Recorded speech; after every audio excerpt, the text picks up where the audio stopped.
Labguy here. Today I want to show you the progress that I've achieved on the Cathode Ray Televisor up to this point. I've been doing some electronic design work and a lot of mechanical construction.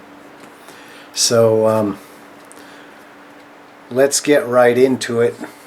I put a lot of effort into designing and breadboarding and testing the power supply section. So let's look at that now.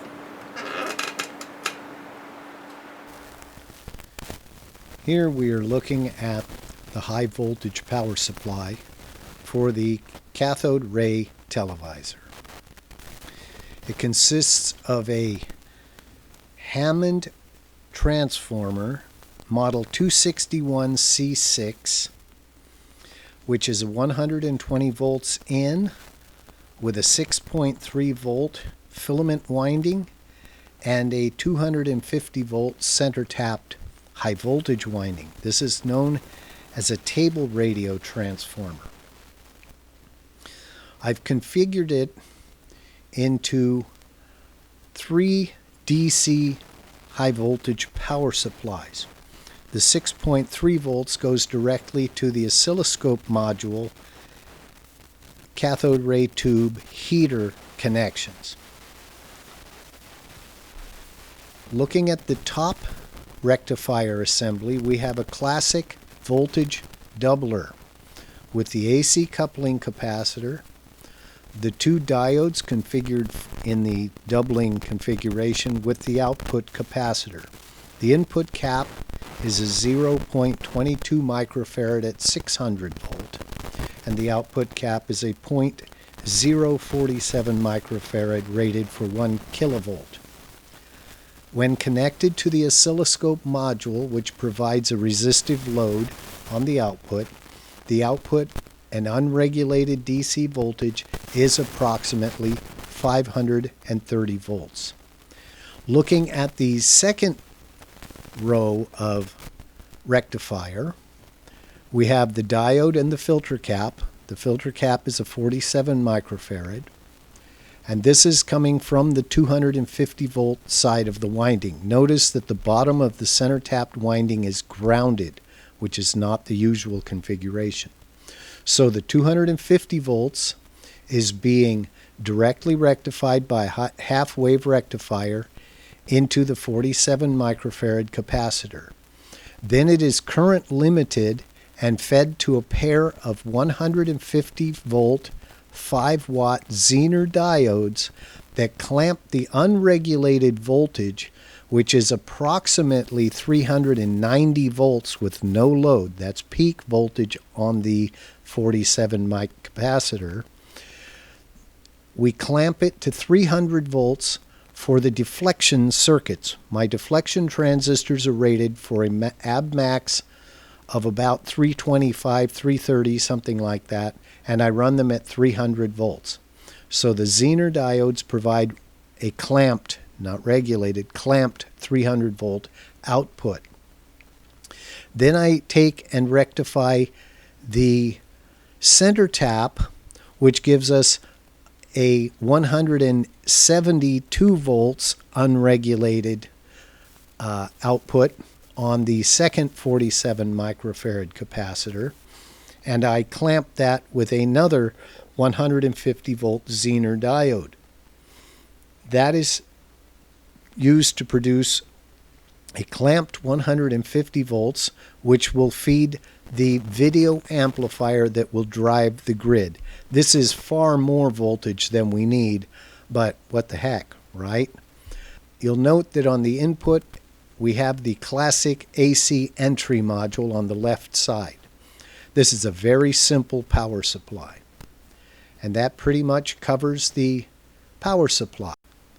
Now let's look at the oscilloscope module.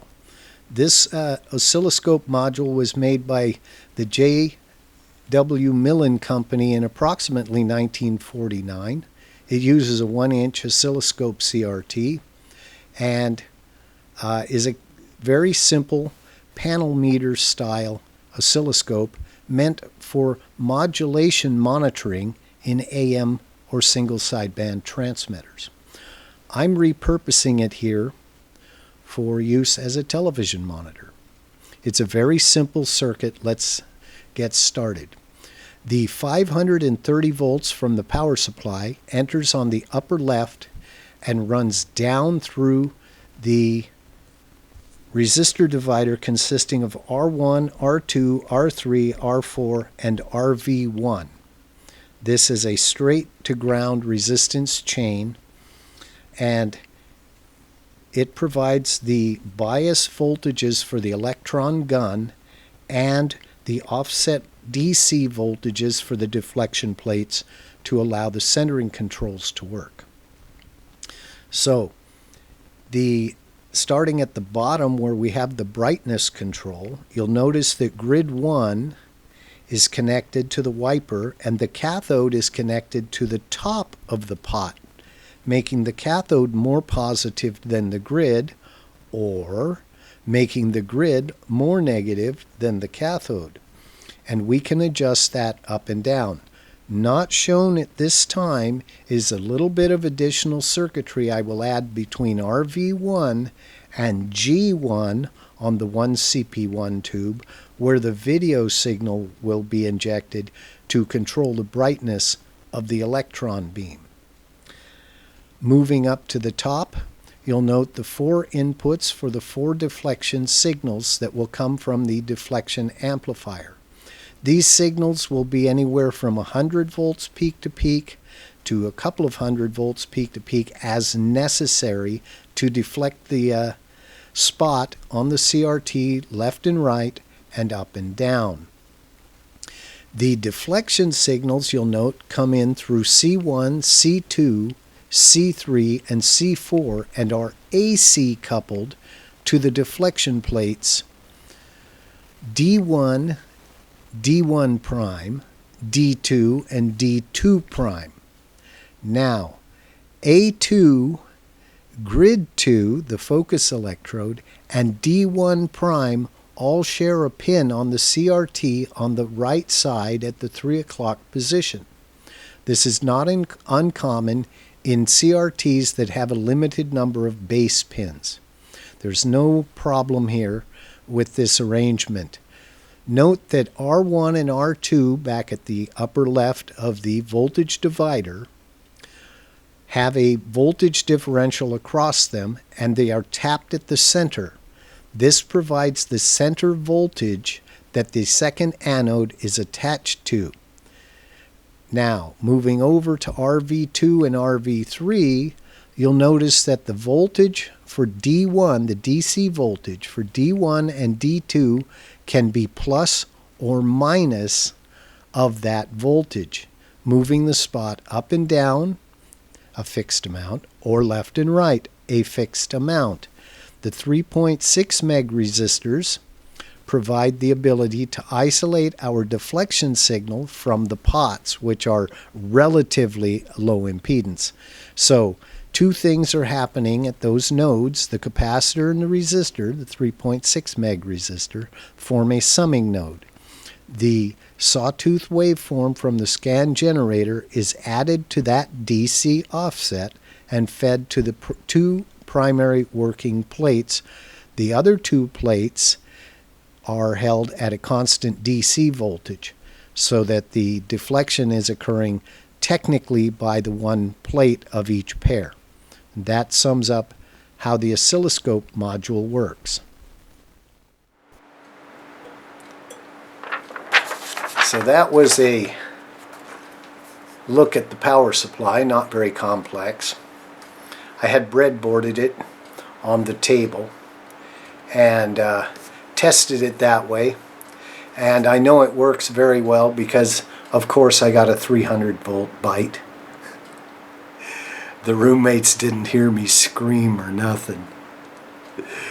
One of these days they'll just find me laying on the floor dead, I suppose. Such is the hobby. Anyways, let's now watch all of the B-roll of the construction up to this point so that you can see how far it has come along in 2 days. Here is the power supply test circuit for the Cathode Ray Televisor. This will be the power transformer I'm using. This is the voltage doubler and 2 half-wave rectifiers that generate the 150 volts and the 300 volts. It also generates 530 volts for the cathode ray tube by way of a voltage doubling circuit. Regulation of the 300 volt and the 150 volt outputs is by way of Zener diodes and a series current limiting resistor. This test circuit has only the 300 volt regulator installed for testing and confirmation, and it works. Let me power it up very carefully not to get bit again, and we can see the CRT light up.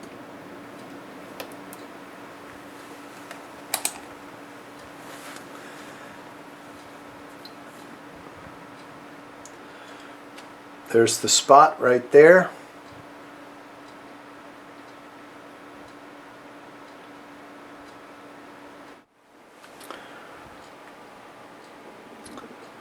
We can move it up and down,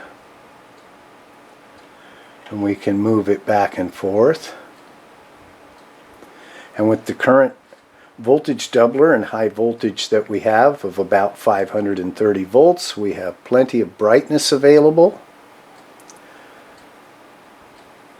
So the CRT module is powered up and ready for use. Let's look at the voltages right now. Here is the unregulated 150 volts coming in at 190 with no load. This is the capacitor showing the peak voltage. It's really somewhere around 170 volts under load. Here is the 300 volts unregulated coming in at 380 volts unloaded. Only the series resistor and Zener diodes are loading it at the moment. When the deflection circuits are hooked up, it will have an additional 2 milliamps of load, which will drop that voltage significantly. Here is the Zener diodes, and they're running a little on the high side because they're getting hot, because there is no load bleeding off the excess current. The 2 Zener diodes are 150 volts each, and they're eating all of the series current right now. And here is the CRT-B Plus unregulated, and it is 540 volts roughly, and that's what's running the cathode ray tube. In addition to that, the transformer I'm using has a 6.3 volt filament winding, which is running the heaters in the tube. So this concludes my look at the power supply test circuit. Let me show you how I cut bulk perf board.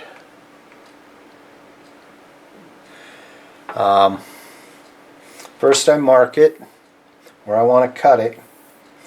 I already started on this one, sorry, but I haven't chopped it yet. So what I do is I use my straight edge, an indelible marker to make my mark, and then very carefully I take an X-Acto knife with a sharp blade. Now, before you start, just go ahead and take a pair of needle nose pliers if you have the really pointy blade. The round blades don't work for this. You will cut yourself. Pointy blade, take your needle nose pliers and just snap the tip off. It's going to break off anyways. And then what I do is I line it up in the row of holes, and I cut the fibers. This is not necessarily fiberglass, though it might be. It's FR4.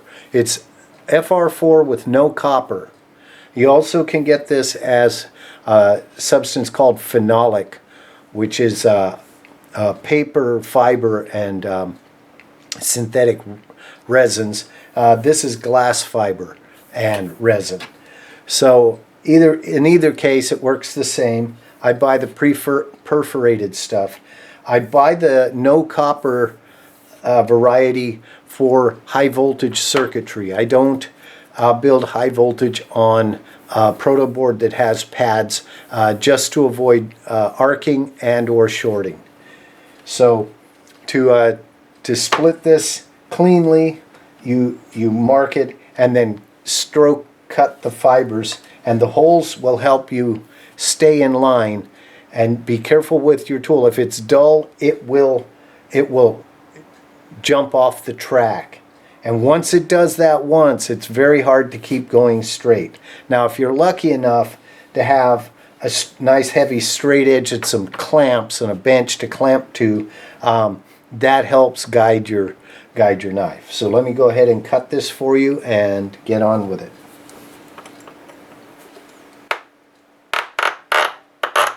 I am using a fair amount of pressure on the knife. Keep your hands away from the sharp edge because it will get you.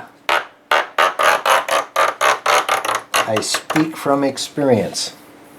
Then you cut one side several cuts, and you flip it over and you cut the other side. This side has not been cut yet, so I'll do that now. And this first cut is the one where your knife is most likely to jump off.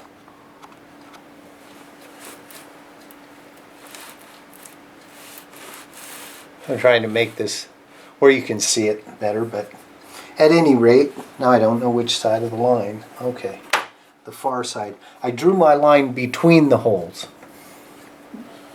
So you have to keep track of which side of it you're supposed to cut on.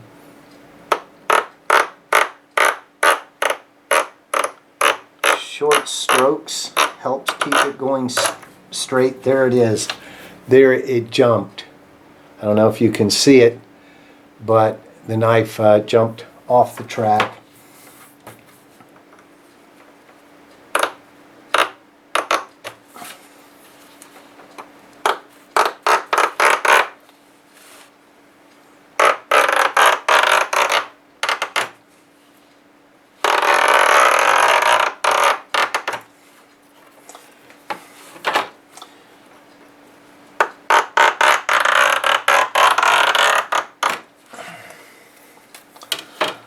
I like to cut it both ways to really break those fibers. This material is like a postage stamp. It already has a built-in dotted line to follow.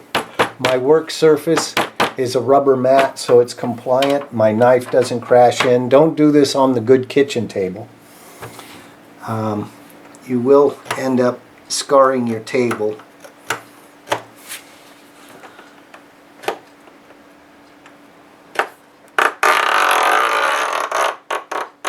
This material happens to have a border at the edge. I don't know if you can see it or not, but it has a 1/4 inch border along the edge, so you have to pay special care to that when you cut it. But what I do is I can pre-split that by using the back of the blade back here where there's a cutter edge, to go in there and to pre-cut just that one section like this very carefully.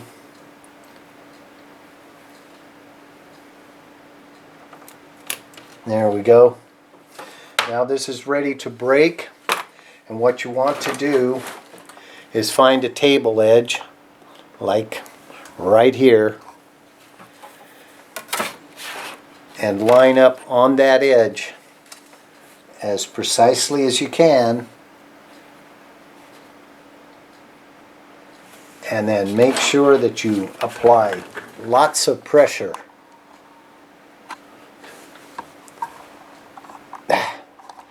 Sorry for the shitty camera work. Okay, like that, and hold your board and snap it off. Like that.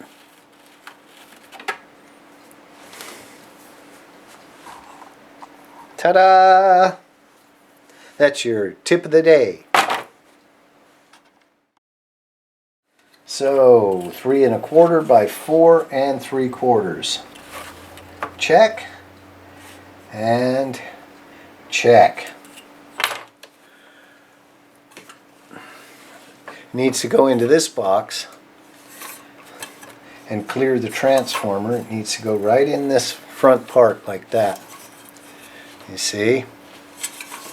And our transformer is going to be sitting right here,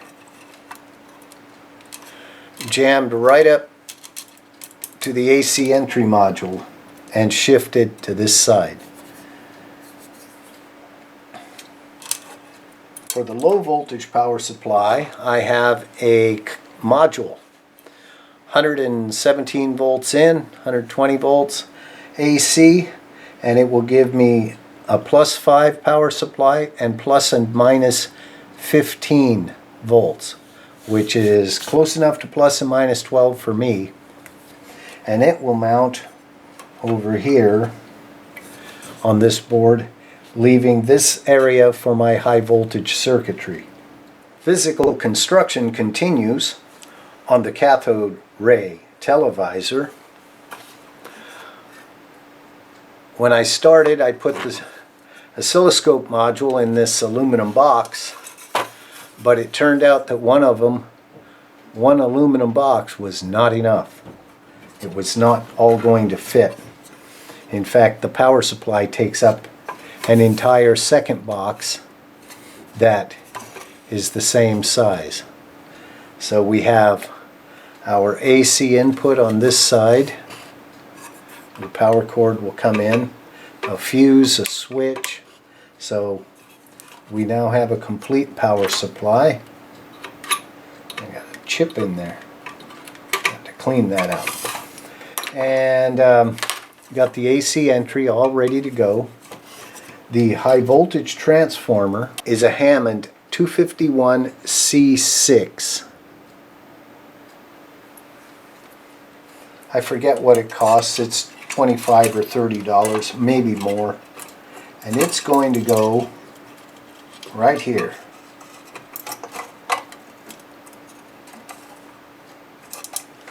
The bolts for the board and two additional ones near the back here hold the two boxes together. So the entire power supply is in its own box away from the oscilloscope. Hopefully this transformer won't induce magnetic ripple. The cathode ray tube is in its own mu metal shield, and so that should take care of that. And so the AC transformer mounts here, just barely fits. This is again the AC power supply for the low voltage. It's a complete module, medical grade by the way, and it is +5 volts and plus and minus 15 volts. More than enough for what we need, and it will mount to the board right here on that carrier board, and this area over here is for the high voltage rectification and filtering. It all fits. This is going to be an excellent project. Alright, further progress to show you. Got the transformer mounted, drilled a couple of access holes between the two sides of the chassis, and routed the green wires here, which go right to these two pins on the oscilloscope module, which is the heater. So they go right to the heater from the transformer. So coming right along, this board fits nicely in here in the front. The next stage will be to mount the Astrodyne low voltage power supply. Has a position on the board.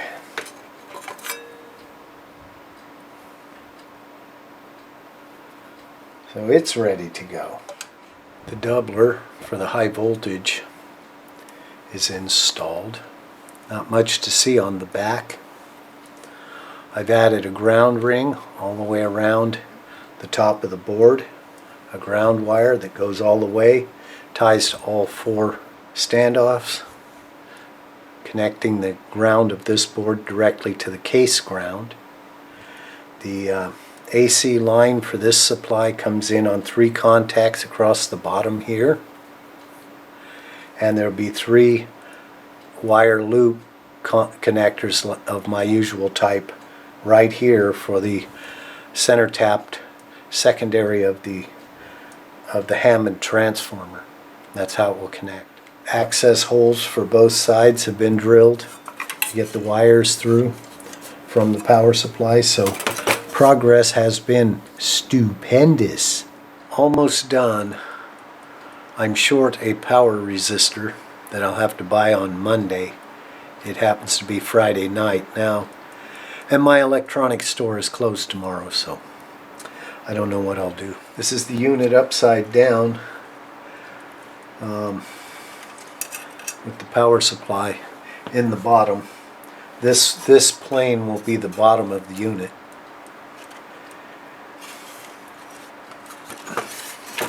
This is right side up. The power supply underneath. Pretty gnarly. Pretty gnarly. And just pretty.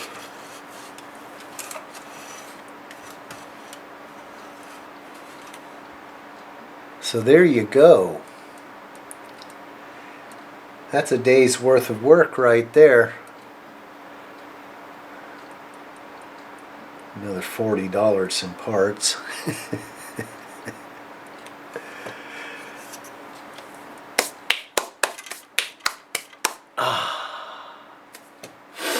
Okay, it's Saturday. It's October 17th. It's 2:30 p.m. and we're picking her back up. I'll get back to work on this. Taking off my temporary wires that I used to test the mill and oscilloscope module. Okay, we've removed those. Those out of the way. We're going to use some new old high tension wires that I've removed from an old deflection yoke. Reviewing, power supply is coming along. I'm short a 5K 2-watt resistor for the 150 volt power supply, but we don't need that 150 volts right now. That's for the video amplifier. The 300 volts is for the deflection, and the unregulated 530 volts on these two capacitors on the doubler circuit is for the CRT. So that accounts for the three high voltages, which are 530 volts, 300 volts, and 150 volts. So this power brick will give us +5, +15, and -15. So first I'm going to put in the high voltage wire for the oscilloscope module, which is the 530 volts, and the ground. So that's where I'm going to go right now. Now these two capacitors here, these are the 300, the unregulated 300 and the unregulated 150, which is about, this one's about 390 open circuit charge, and this one is about 175 open circuit charge. And believe me, that 300, it bites like a bulldog. Don't ask me why I know that. Nobody heard me scream or nothing. I swear I'm going to die in here one day. Our 500 volts is right here at the junction of this capacitor and the two diodes that you can't see underneath them. So.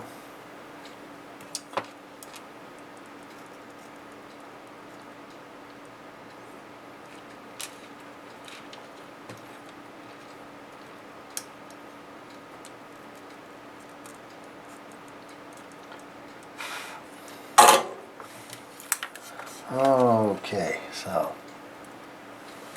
the snippers, snip that one to length, and this one also has, I want a little extra. Alrighty,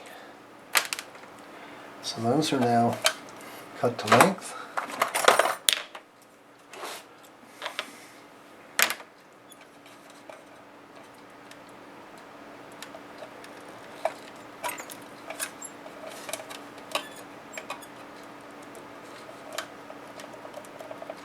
tin these a little. This is 1950s wire, so 1960s at best, from a replacement deflection yoke. We want to try that. Oh yeah.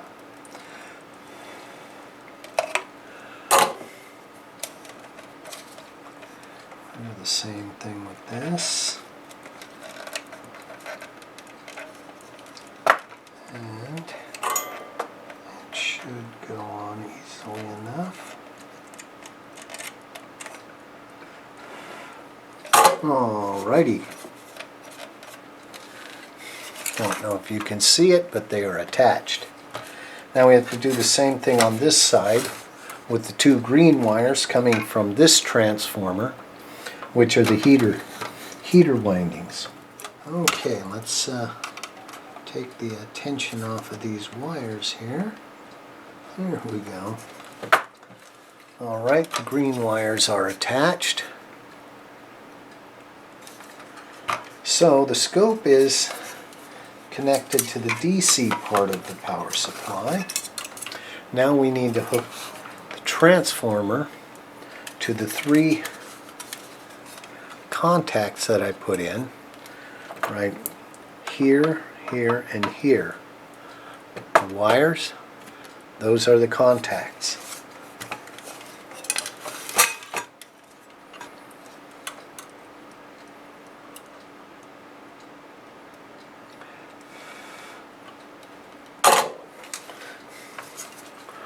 So they're now connected to the board. And we'll take the two AC leads, the two black wires, and we will just lightly tack them to the contacts on the AC entry module, which I believe does not have a fuse. We'll have to put a fuse in it. Alrighty, so let's tin that up.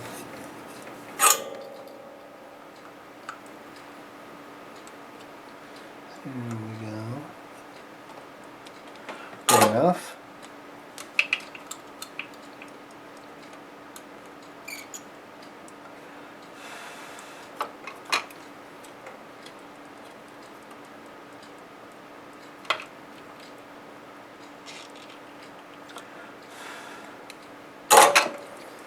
Alrighty. One thing you'll need to know about these AC entry modules, they don't come with a fuse. I just had to steal the fuse out of the chief. Now we've got a fuse in there. We can check the high voltage power supply now and make sure it works, and I'm pretty sure it does. Power cord. Oh, you can't see that. Power cord, which barely reaches, and we'll go in. Power is inserted, and our meter is on volts. Alrighty, we are going to turn it on and turn it off.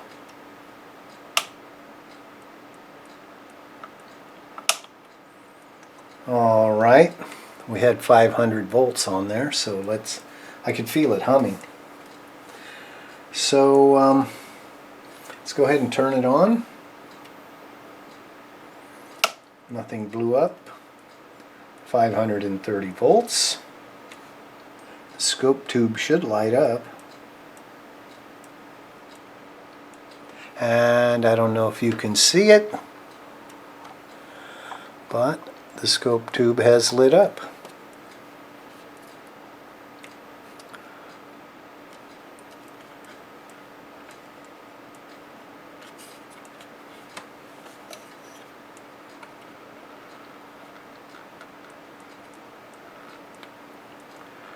So there we go.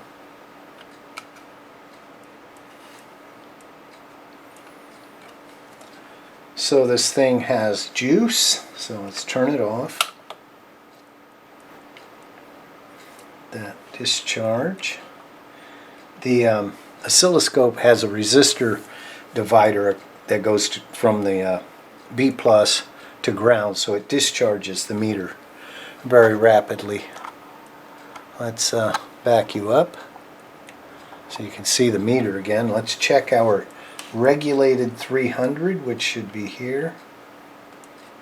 And it's still 900, 290.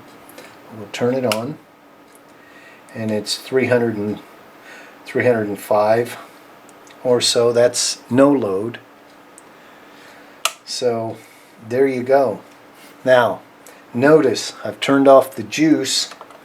I pulled out the cord, and we still have 295 volts on that sucker. It will continue to maintain a charge for quite a while. So one must be aware that these two capacitors here and here hold a charge. They're 47 microfarads at 400 volts. So one is charged up to 175 and the other one's charged up to nearly 400. So we'll just pull this meter lead out of the meter and use it to discharge the capacitor through the 10K resistor. Okay. Now let's see. It's down to 3 volts. That's good. Alright. So, everything works so far. Isn't that amazing?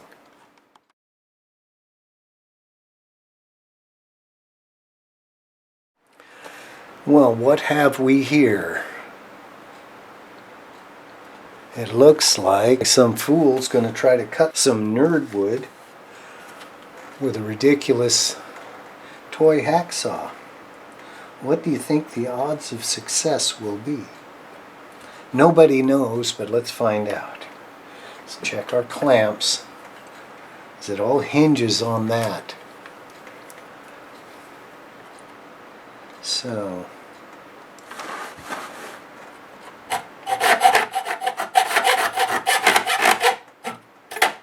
it does not seem to be.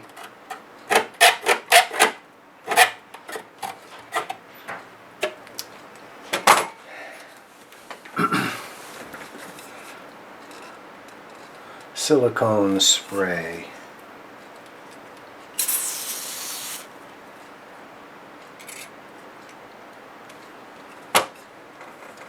Who knows? That's probably a stupid idea.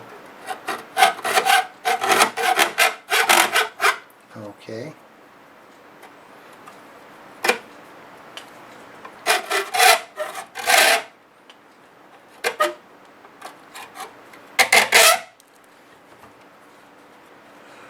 Well, it's cutting, but I just can't get the angle on it.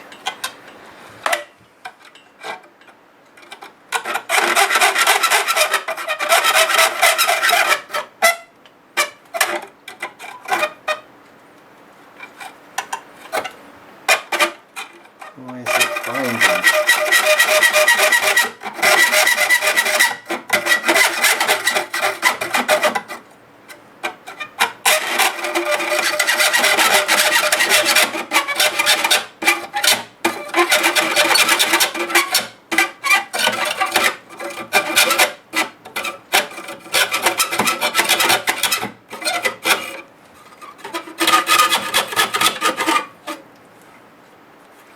Well, I didn't cut into the edge of my table, although it wants to. It's very close. That's good enough. Okay, we're off.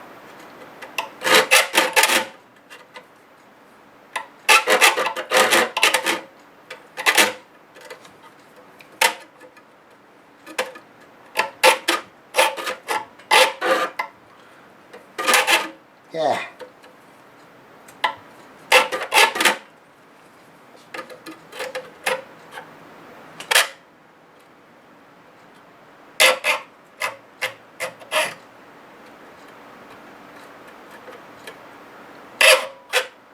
So what are the odds? I have the blade in backwards. That seems to be the problem. Blade's in backwards, possibly. Let's see.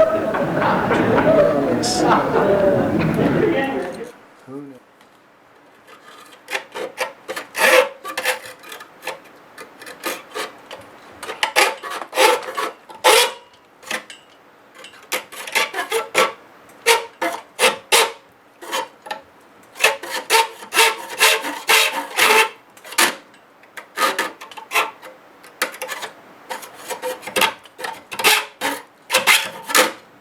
Yeah.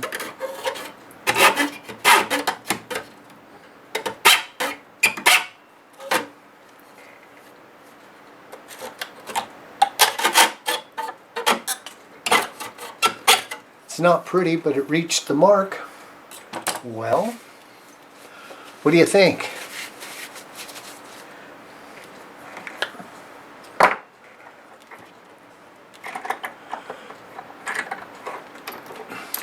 Now I know I have 2 of these and 2 of these. Guess how many I could find? Just guess.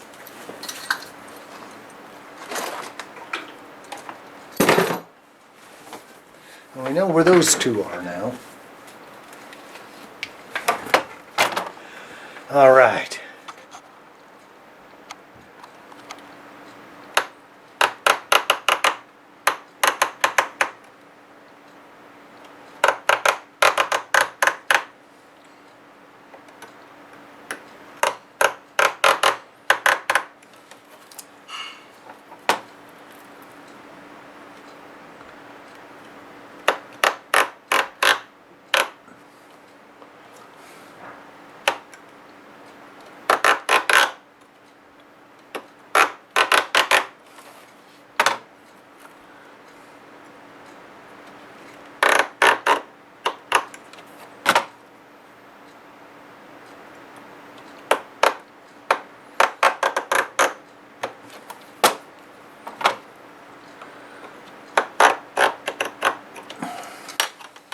As you can imagine, I did not want to get the Dremel tool out and do this and fill my room with dust.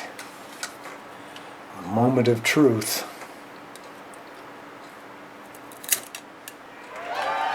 Oh, you're probably saying to yourself, what the hell is this guy doing? He'd like to know that. Well, will it? Will it? Apparently. Apparently it will. Yes. You see where it goes? It's going to be standing up about 3/8 of an inch anyways. So I guess I didn't need to cut that out at all. Ah, dang it.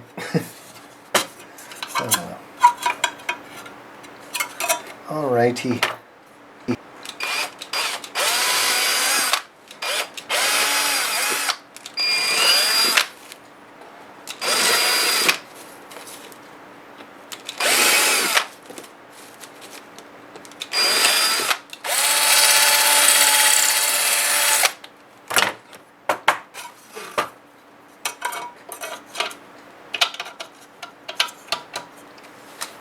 It fits. The video board is installed. Kind of shiny, huh? Don't worry, it won't stay that way. And it clears the base of the CRT. No worries. The side profile is kind of low. I didn't really need to cut it off after all, but it's probably better that I did.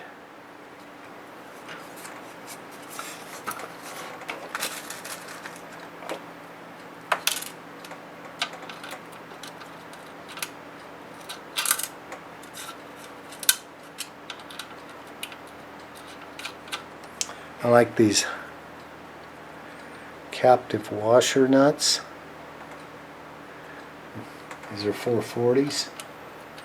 My favorite hardware size for projects in this scale range. I ran out of these recently. I just bought, I don't know, 75 more of them. Far too high of a price. Alright, this will be our video and deflection board. She's bolted in now. That's where it goes. So we have the power supply in the bottom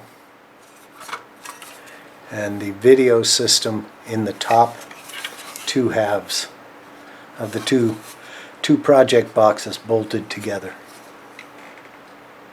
Pretty clever, eh?